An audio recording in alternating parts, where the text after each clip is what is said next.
Hoy vamos a continuar con el tema de la membresía de la iglesia.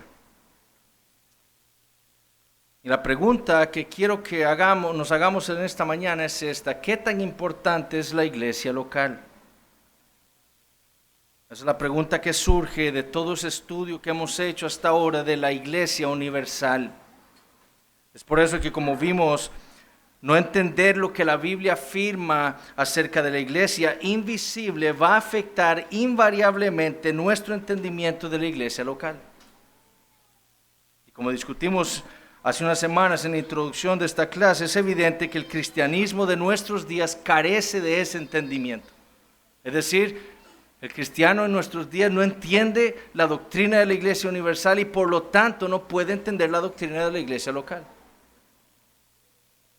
Uno de los principales problemas y obstáculos que ha enfrentado la iglesia local ha sido el individualismo radical que vemos en nuestros días, y eso ya lo habíamos discutido.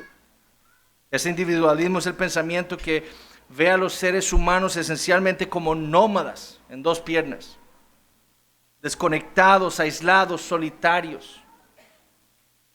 Nómadas que pueden relacionarse con otras personas, pero siempre son perezosos, dice un autor, sin fundamentos y solitarios. Sus deseos, sus derechos, sus necesidades, sus sueños son la suma y la sustancia de lo que constituye sus vidas. Para ellos viven nada más. En el cristianismo, este individualismo se ve en aquellos que viven o que han creído lo que C.S. Lewis llamaba la herejía de Jesús y yo. Solo eso vale, Jesús y yo. Después de eso, no importa nada más. Cristianos que se ven a sí mismos solamente en términos de individuos, en vez de verse como parte del cuerpo de Cristo.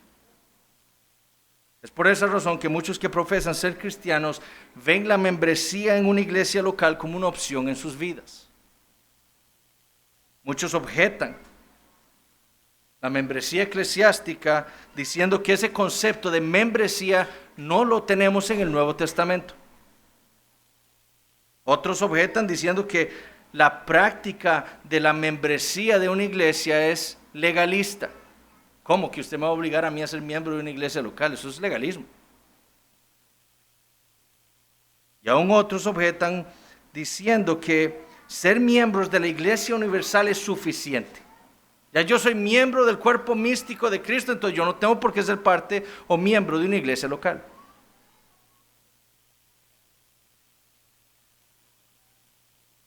Spurgeon, lidiando con ese mismo problema, esto en el siglo XIX, dijo esto: yo sé que hay algunos que dicen, bueno, me he entregado al Señor, pero no tengo la intención de entregarme a ninguna iglesia. Ahora, ¿por qué no? Porque yo puedo ser un cristiano sin ella. ¿Está usted totalmente seguro de esto? ¿Puede usted ser un buen cristiano desobedeciendo los mandamientos de su Señor, tanto como siendo obediente? He aquí un ladrillo. ¿Para qué está hecho? Para ayudar en la construcción de una casa. No tiene sentido para ese ladrillo decir que él es igual de útil estando en el suelo como en una casa. En el suelo es un ladrillo bueno para nada. Así que ustedes cristianos trotamundos, o sea, esos que andan brincando de iglesia en iglesia, sin comprometerse con una iglesia local. Así que ustedes cristianos trotamundos, yo no creo que ustedes estén sirviendo su propósito. Ustedes están viviendo contrario a la vida que Cristo desea que ustedes vivan y son muy culpables por el daño que causan. Spurgeon entendía que la membresía en una iglesia local no era una opción para el cristiano, era un mandamiento del Señor Jesucristo. Y eso es lo que vamos a ver el día de hoy. Lo que la doctrina de la iglesia universal nos enseña es que ningún cristiano fue llamado para vivir su vida en solitario.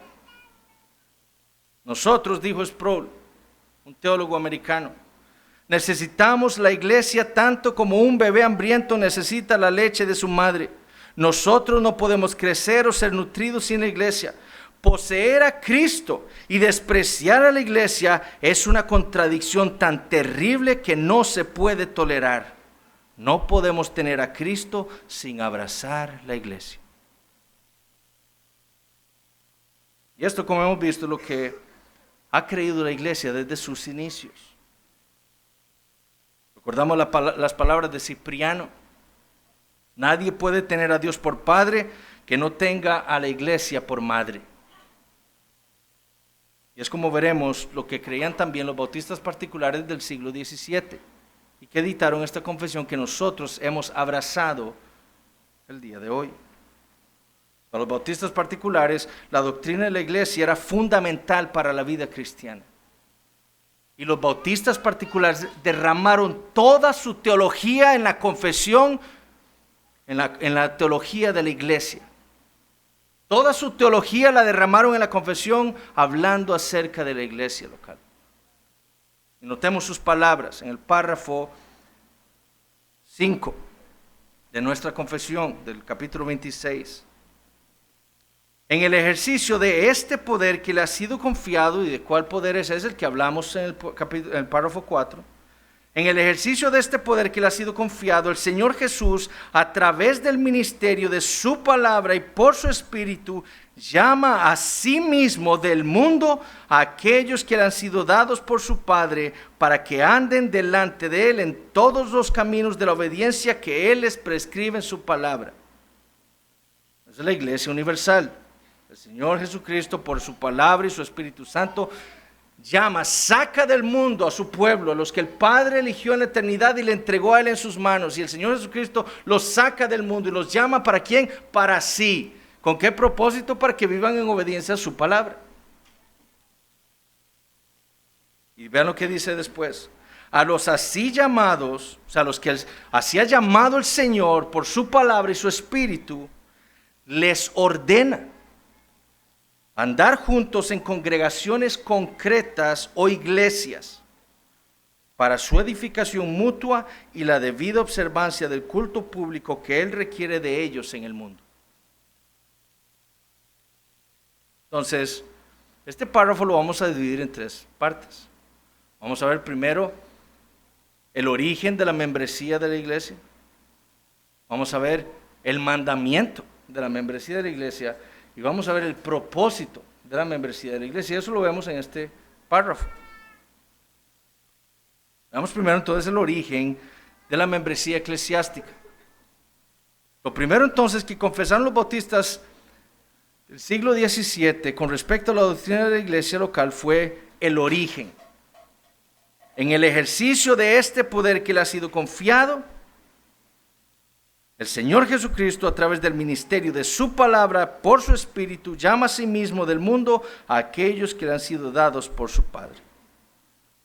Lo que esta primera parte del párrafo afirma es que el origen de la iglesia local, o el origen de la iglesia visible, es la iglesia universal.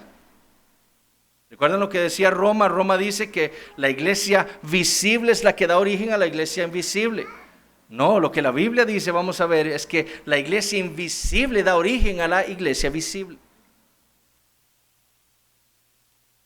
Esa iglesia invisible que se compone, como vimos en el párrafo 1, del número completo de los electos que han sido, son o serán reunidos en uno bajo Cristo.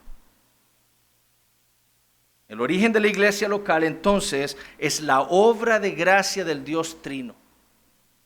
Ese es el origen. ¿Cómo se origina una iglesia local?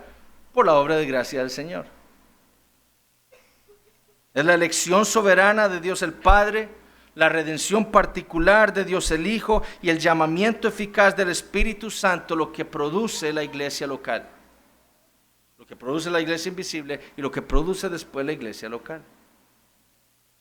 Lo que la Biblia enseña es que Dios el Padre eligió un pueblo en la eternidad, ese pueblo se lo entregó en sus manos a Dios el Hijo se encarnó, vino al mundo, vivió una vida perfecta y murió cargando los pecados de ese pueblo que Dios el Padre le entregó en sus manos con el propósito de lograr la salvación perfecta para ellos, en su favor.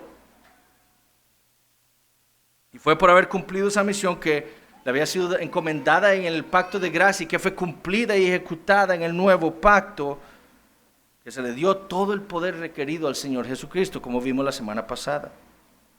Y con esa autoridad que le fue entregada al Señor Jesucristo por medio de su Espíritu y por medio de su palabra.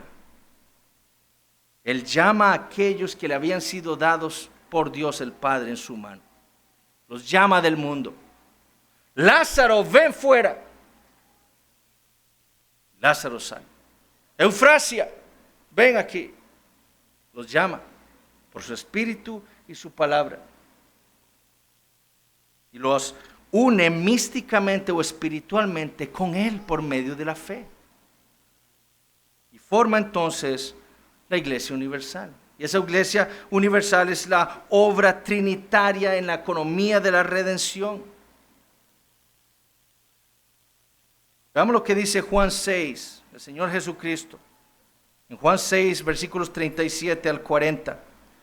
Todo lo que el Padre me da, vendrá a mí. Y al que a mí viene, no le echo fuera. Porque he descendido del cielo, no para hacer mi voluntad, sino la voluntad del que me envió. Y esta es la voluntad del Padre, el que me envió, que de todo lo que me diere. ¿Ven lo que hemos dicho? Dios el Padre en la eternidad escogió un pueblo y se lo dio en sus manos al Señor Jesucristo.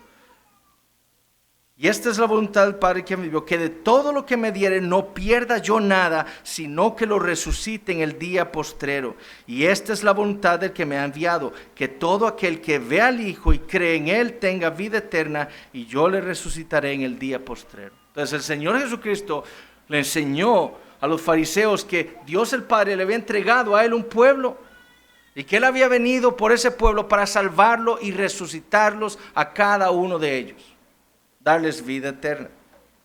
En Juan capítulo 10, unas páginas más adelante, Juan 10, versículos 25 al 29. Os lo he dicho, hablando de los fariseos, y no creéis. Las obras que yo hago en nombre de mi Padre, ellas dan testimonio de mí. Pero vosotros no creéis, porque no sois de mis ovejas. Como os lo he dicho, mis ovejas oyen mi voz, y yo las conozco y me siguen. Y yo les doy vida eterna, y no perecerán jamás, ni nadie las arrebatará de mi mano. Mi Padre que me las dio es mayor que todos, y nadie las puede arrebatar de la mano de mi Padre. Simón, sígueme. Juan, sígueme. ¿Y qué hicieron? Botaron todo y le siguieron. Samuel, sígueme. Eso es lo que está hablando aquí Juan, el Señor. Él llama a sus ovejas y sus ovejas siguen al Señor. Juan 17, en la oración sumo sacerdotal del Señor Jesucristo, Juan 17, 1 y 2. Padre, la hora ha llegado, glorifica a tu Hijo para que también tu Hijo te glorifique a ti, como le has dado potestad sobre toda carne, para que dé vida eterna a todos los que le diste. Es entonces la elección divina, la redención particular y el llamamiento eficaz del Dios Trino lo que origina la iglesia local. Como le escribió el apóstol Pablo a la iglesia en Roma. Así que la fe es por el oír y el oír por la palabra de Dios. Así es como Dios salva. Ese es el instrumento. O como le dijo a los corintios, porque por un solo espíritu fuimos todos bautizados en un cuerpo.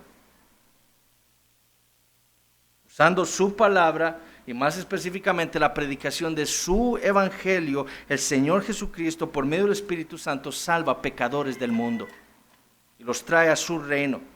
Él los llama fuera. Recuerden que eso es lo que significa ese término eclesía. Los saca fuera del mundo, los llama, los llamados fuera.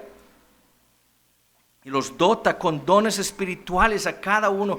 Todos nosotros tenemos al menos un don espiritual. Eso es lo que dice Pedro. Al menos un don. Algunos tienen más, pero todos tenemos al menos un don. Y eso viene por el Espíritu Santo. Dios, cuando nos salva, nos dota de dones espirituales. Nos trae a su reino, cuya expresión visible es la iglesia local. Entonces, de nuevo, el origen de la iglesia local es la obra salvífica del Dios Trino. Como escribió Lucas en el libro de los Hechos, sobre lo que sucedió en Jerusalén luego de aquel sermón de Pedro en el día de Pentecostés. Y el Señor añadía cada día a la iglesia los que habían de ser salvos. Hechos 2:47. ¿A cuál iglesia? A la iglesia universal. No, a la iglesia en Jerusalén. ¿Quién añadía cada día a la iglesia local en Jerusalén? El Señor. Es Él quien trae a su pueblo a cada una de sus iglesias para edificarlas. Él los dota. Vean, el que nosotros seamos miembros de esta iglesia local no es casualidad. Dios me dotó a mí con unos dones específicos para servir en esta iglesia local específica. Para la edificación de esta iglesia. Para la gloria de Cristo. Igual con cada uno de los miembros aquí. Dios los dotó con dones específicos para el servicio en esta iglesia. Porque el Señor añade cada día a esta iglesia local. Es el Señor el que añade.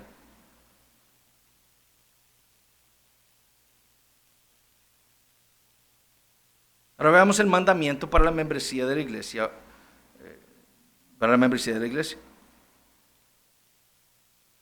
Como hemos dicho entonces, lo que las Escrituras enseñan es que la membresía en el cuerpo místico de Cristo, es decir, la membresía en la iglesia universal de Cristo, debe ser manifestada visiblemente en la tierra.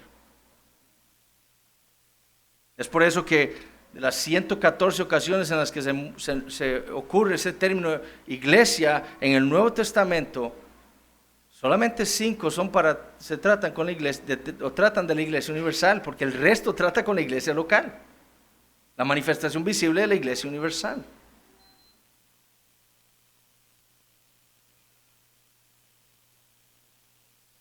Las iglesias locales existen porque existe la iglesia universal. Dios requiere de cada uno de esos que Él ha salvado, que Él ha llamado del mundo, que anden juntos entonces en congregaciones concretas o iglesias locales. Cuando Dios salva, Él requiere que esos a los cuales es salvado ande junto a otros cristianos en congregaciones concretas. Dios requiere eso de cada cristiano aquí en la tierra. Él les ordena, como dice el párrafo 5, a caminar, a vivir, a ser parte de una iglesia local, porque así fue como Él ordenó para sus siervos. Vean lo que dice Mateo 18. Mateo 18, versículos 15 al 20. Por tanto, si tu hermano peca contra ti, ve y repréndele estando tú y él solos. Si te oyere, has ganado a tu hermano. Mas si no te oyere, toma aún contigo a 1 o 2, para que en boca de 2 o 3 testigos conste toda palabra. Si no los oyere a ellos, dilo a la iglesia.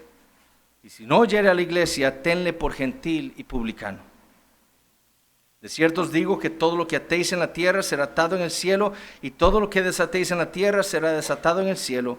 Otra vez os digo que si 2 de vosotros se pusieren de acuerdo en la tierra acerca de cualquier cosa que pidieren, les será hecho por mi Padre que está en los cielos. Porque donde están 2 o 3 congregados en mi nombre, allí estoy yo en medio de ellos. El primer lugar en el Nuevo Testamento en donde se hace mención de ese término iglesia es Mateo 16, hablando de la iglesia universal. Mateo 18 es el segundo lugar en el Nuevo Testamento donde se menciona ese término. Y la pregunta es, ¿se está refiriendo aquí a la iglesia universal el Señor? ¿Cómo interpretamos aquí ese término iglesia? ¿Como el cuerpo místico de Cristo, como la iglesia universal? Si lo entendiéramos así, como que Cristo está hablando de la iglesia universal, el mandamiento del Señor no tendría sentido alguno. Tendría que ir entonces un cristiano por el mundo buscando a otros cristianos para exponer el pecado de otro cristiano. Así eso es lo que el Señor está diciendo. Vaya por el mundo y busque a otros cristianos, porque a ese cristiano que usted conoce pecó, entonces vaya para que para que lo exponga a ellos. Eso es lo que está diciendo el Señor. Esta iglesia, a la cual debe ser expuesto un creyente impenitente, según lo enseñó el Señor aquí en Mateo 18, es a la iglesia local.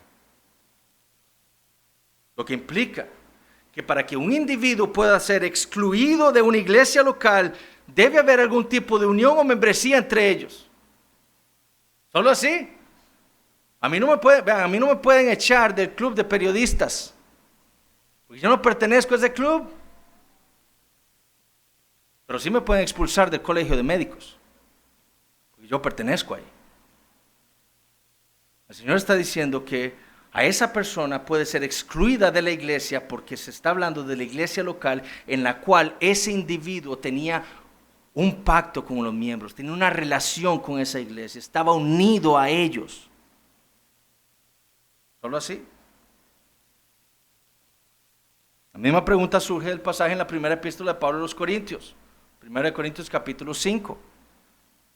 ¿Cómo hubiera sido posible que Pablo entonces recomendara quitar de en medio de vosotros, como les dijo, a un pecador impenitente? ¿Cómo?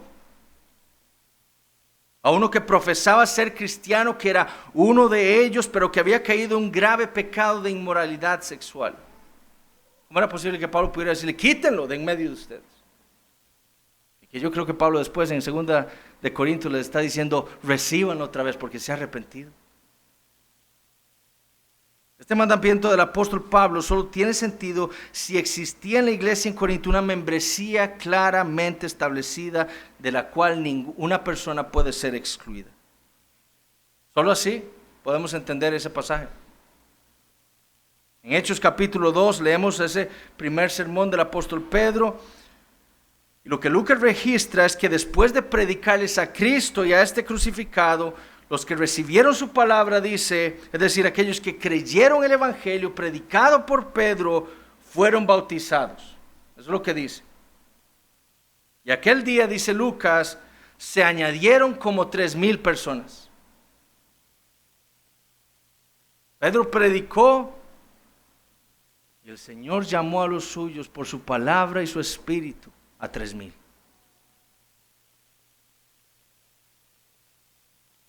Ahora, ¿se añadieron a qué? Porque Lucas dice, aquel día se añadieron como 3,000 personas. ¿A qué? A la iglesia local en Jerusalén. ¿Cómo podía saber Lucas el número exacto de los que creyeron el evangelio aquel día? Por cálculo, como 3,000. Yo asumo que Lucas era un hombre muy inteligente, pero no tan inteligente como para calcular casi ese número.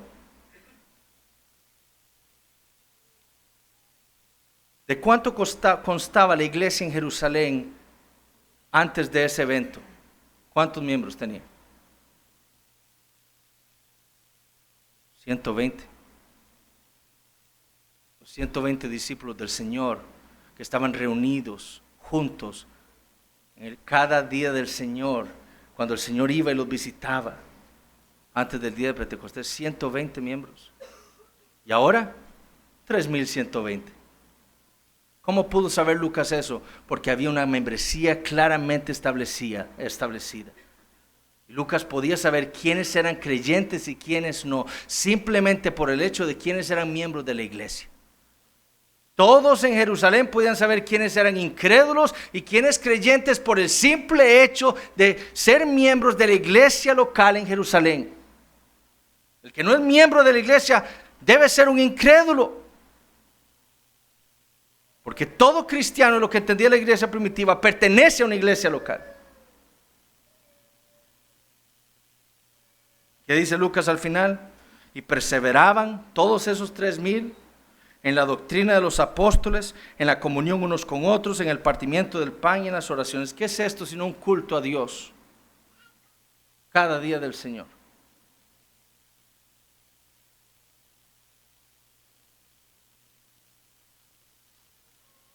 Por eso que J. Adams dijo, J. Adams es un pastor, un teólogo presbiteriano, él dijo, personas que no son miembros de una iglesia deben ser tratados como incrédulos porque ellos mismos se están tratando a sí mismos como incrédulos. J. Adams entendía perfectamente la doctrina del cristianismo. Cuando Dios salva, esa persona es impulsada por el Señor para ser parte de un cuerpo local de creyentes. Y la persona que no quiera, que diga ser cristiano, que dice profesar amar a Cristo, pero que no quiere nada con la iglesia, está mostrando muy probablemente su verdadera condición espiritual.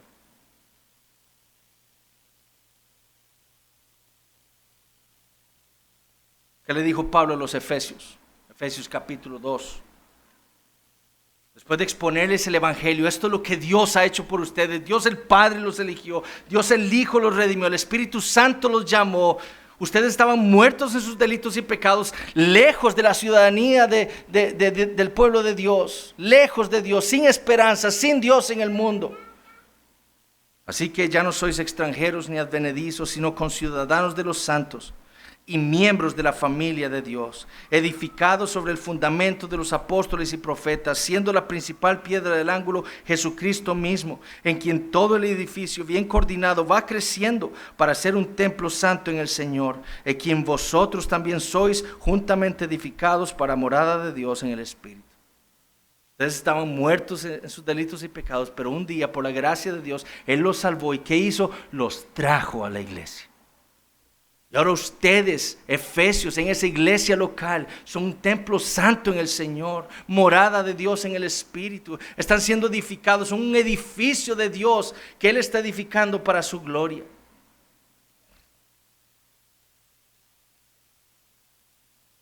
Spurgeon entendió lo que Pablo había enseñado. Pablo veía cada iglesia local como un edificio que está siendo edificado por el Señor Jesucristo, y en donde cada creyente, miembro de esa iglesia, es una piedra viva, como dijo Pedro, que es agregada, añadida a ese edificio espiritual que Dios está levantando. En su primera epístola a los Corintios, luego de amonestarlos por las divisiones que habían entre ellos, por su nefasta manera de tratar a sus hermanos en la fe, aquellos que son parte de ese mismo cuerpo, Pablo les recuerda en el capítulo 12 lo que ellos eran como iglesia. Ustedes están llenos de divisiones, pero no entienden lo que ustedes son. En el capítulo 12 les explica lo que ellos eran, y lo hace ilustrando la iglesia con un cuerpo humano. Vayamos a 1 Corintios capítulo 12, a partir del versículo 14.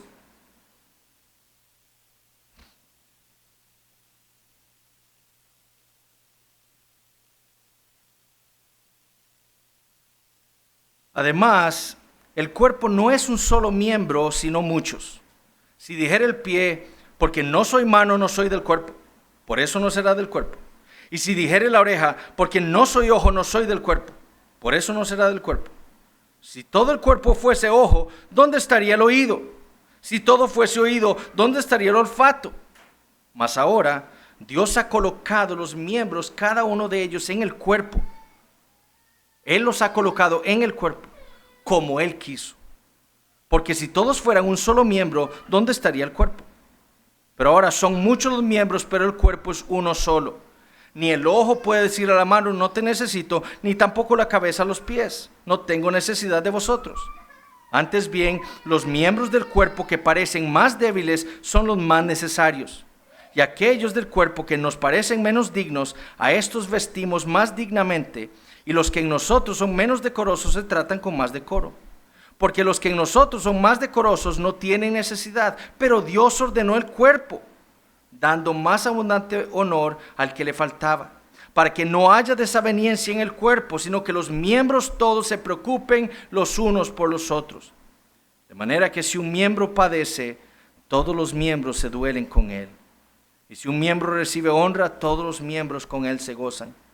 Vosotros, pues, sois el cuerpo de Cristo y miembros cada uno en particular. Qué importante esa última frase. Pablo, el teólogo de la iglesia, como le han llamado, ilustró para los corintios lo que significaba ser una iglesia local, de lo que significaba ser un verdadero creyente. Antes les dijo en el versículo 2, ellos eran gentiles, eran esclavos de la idolatría. Pero cuando Dios los salvó, Él les dio a su Espíritu Santo. Y con Él les dio dones espirituales soberanamente a cada uno de ellos. No para ser usados para su propio beneficio, sino para el beneficio del cuerpo. Es lo que está diciendo. Este dedo no funciona para sí, este dedo funciona, cumple su función para el cuerpo, en beneficio del cuerpo. Igual mis ojos. Mis ojos no ven para sí, no ven para que el cuerpo no caiga y me desnuque y me muera. ¿Verdad? Cada miembro funciona para el bien del cuerpo. Igual la boca, para comer, el estómago, todos para el bien del cuerpo. Así como Dios le dio a nuestro cuerpo ojos, orejas, labios, lengua, manos, pies, asimismo ordenó la iglesia y colocó a cada creyente no solo en una iglesia local, sino que los colocó allí como Él quiso. A uno los hizo ojos, a otros los hizo boca, a otros los hizo orejas, a otros los hizo pies, a otros los hizo manos.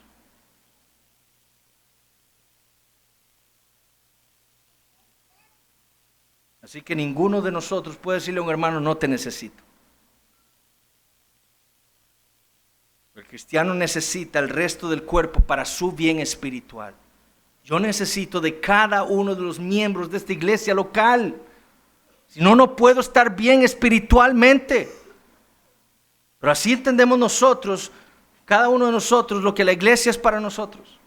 Yo no puedo estar sin la iglesia. No puedo. Voy a estar enfermo. ¿Puede este dedo estar sin mi cuerpo? No. Si este dedo está sin mi cuerpo es porque está muerto. Este dedo necesita todo el cuerpo para vivir, para estar bien. Es más, dice Pablo, hay miembros que parecen más débiles en la iglesia. Hay miembros en nuestro cuerpo que no podemos ver. El hígado, el vaso, los intestinos, el estómago, el corazón, el timo, la tiroides. Nosotros no lo vemos, pero son miembros del cuerpo y son quizás más importantes de los que podemos ver. ¿Qué sería de nosotros sin los glóbulos rojos? ¿O sin los glóbulos blancos? ¿O sin los fibroblastos?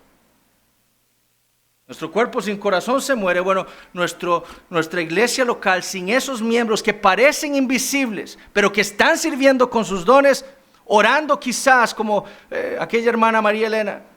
Ella decía, yo no puedo venir aquí, hermanos, a orar, pero yo estoy en mi casa orando por la iglesia. Esos miembros son quizás más importantes de los que están aquí muchas veces sirviendo externamente. Por esa razón es tan grave cuando un miembro de la iglesia se ausenta sin causa alguna de las reuniones de la iglesia local.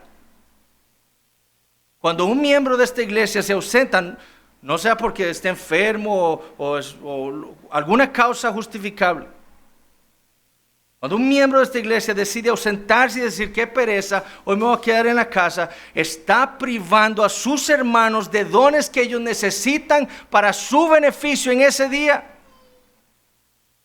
Y está pecando entonces contra el Señor, porque le está haciendo mal a sus hermanos, le está haciendo mal a los hijos de Dios, al pueblo de Dios. Es un grave pecado. Pero ¿cuántos de nosotros entendemos eso? Así como mi dedo no puede ausentarse de estar con el resto del cuerpo, este dedo no puede decir, hoy me quedo en la casa, vayan ustedes. Este dedo no puede decir eso. Así tampoco un cristiano puede ausentarse de las reuniones de la iglesia. Es como un cuerpo sin un dedo o sin un pie. Tan conectados están los miembros de nuestro cuerpo que cuando uno padece, dice Pablo, todos los miembros también se duelen con él. Que lo diga aquel que se ha golpeado el dedito pequeño en la pata de la cama, ¿verdad? ¿Cómo siente uno? El otro día yo me golpeé el pie, pero tengo el pie morado todo. Y se lo juro que yo casi me pongo a llorar.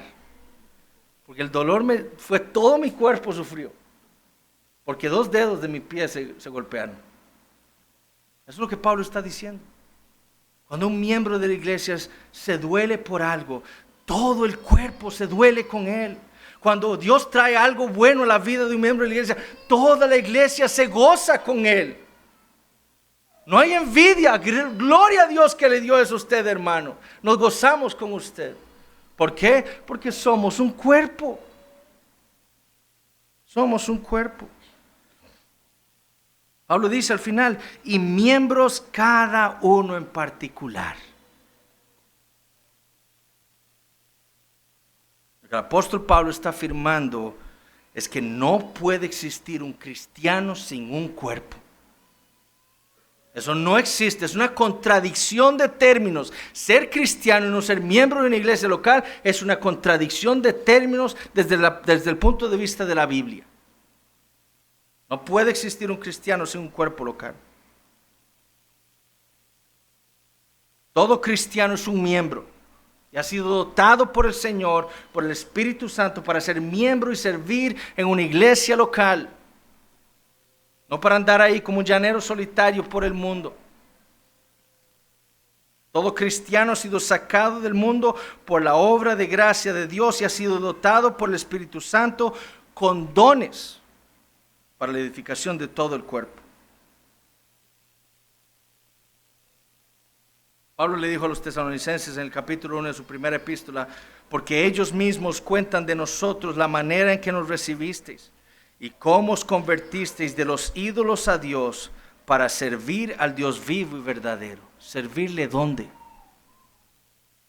En la iglesia en Tesalónica, con los dones que Dios le había dado a cada uno de ellos. Como escribió un teólogo reformado, Kuyper, aquel que cree en Cristo está unido a Cristo. La fe lo une a Cristo. Él es un miembro del cuerpo de Cristo, la iglesia invisible. Pero la iglesia visible es la manifestación visible de aquel cuerpo. Cada miembro de la iglesia invisible debe, como es debido, ser miembro de la iglesia visible. El Señor Jesucristo no solo requiere de aquellos que han sido salvados que se unan con la iglesia, Él mismo los une a la iglesia. La regla escritural es que mientras que la membresía en la iglesia no es un prerequisito para la salvación, es la necesaria consecuencia de la salvación. ¡Qué claridad! Nosotros no somos salvos por ser miembros de esta iglesia. Pero la evidencia de que somos salvos es de que buscamos ser miembros de una iglesia local. Porque entendemos lo que la Biblia dice y entendemos el mandamiento del Señor para nosotros. En otras palabras, la evidencia de que una persona ha sido verdaderamente salvada por el Señor es que tiene un corazón y una pasión por la iglesia local. Esa es la evidencia de que alguien ama a Cristo. Tiene un corazón y una pasión por la iglesia local. Si nosotros somos de Cristo como iglesia local, nuestro corazón, debemos tener un corazón y una pasión por más iglesias locales en este país, levantándose para la gloria de Dios, para que Dios llame a más incrédulos del mundo y los salve y los traiga a esas iglesias locales. Como explica Suheil Michelin, nuestro cristianismo no puede ser explicado únicamente en términos de nuestra relación personal con Cristo. Si estamos en Cristo, estamos en su cuerpo, unidos vitalmente al resto de los creyentes que, al igual que tú, han sido bautizados en el Espíritu. No fuimos salvados para vivir en aislamiento. Y Suheil Michelin está hablando en su libro acerca de la iglesia local. Aquel que profesando ser cristiano no quiera ser miembro de una iglesia, que no quiere identificarse con el cuerpo de Cristo de una manera visible, está manifestando muy probablemente no pertenecerle al Señor. ¿Por qué? Porque a los que el Señor llama, los llama a sí mismo. Y los pone ¿dónde? En una iglesia local. Y les ordena andar juntos en congregaciones concretas o iglesias. El Nuevo Testamento, hermanos, ya terminamos con esto. El Nuevo Testamento no tiene sentido para aquellos que están desconectados de un cuerpo local de creyentes. No tiene sentido. La otra semana vamos a ver los mandamientos del Señor. Amaos unos a otros. ¿Qué sentido tiene ese mandamiento del Señor para alguien que no está conectado en una iglesia local? Oren los unos por los otros. ¿Qué sentido tiene ese mandamiento? Sujétense a sus pastores. Obedézcanles. Ese es un mandamiento en Hebreos 13, 17. ¿Qué sentido tiene ese mandamiento del Señor para un cristiano que no está unido a una iglesia local? ¿A cuál pastor? El que veo en la internet todos los días. Ese no es su pastor. El Nuevo Testamento, de nuevo, no tiene sentido para aquellos que están desconectados de un cuerpo local de creyentes. Porque como dijo Blackburn, el Nuevo Testamento es el libro de la iglesia. Y si usted no es miembro de una iglesia, este libro no es para usted.